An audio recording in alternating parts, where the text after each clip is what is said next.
Here I have a few kings in my deck, and I have a Baron and a Mine that will help me score when I have kings in my hand. I'm offered the choice between using Death to turn one card into a king, or using the Hanged Man to remove 2 cards. If I want to maximize the probability of drawing kings, which should I use? The answer is actually Death, and here's why.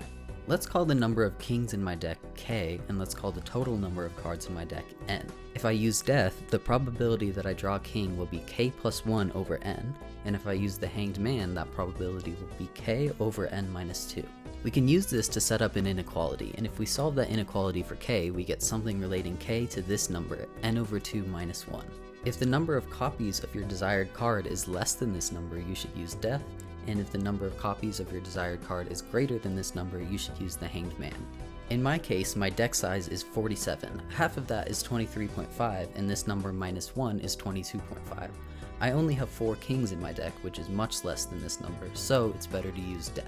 However, this only gives you the best probability of drawing your desired card. There are plenty of other things to consider, such as whether you have other cards in your deck that you want to be able to draw, whether you get some other benefit from having a smaller deck, or whether you have jokers that allow you to see your entire deck anyway, so it doesn't matter how big your deck is. It's up to you to choose what feels best for the situation.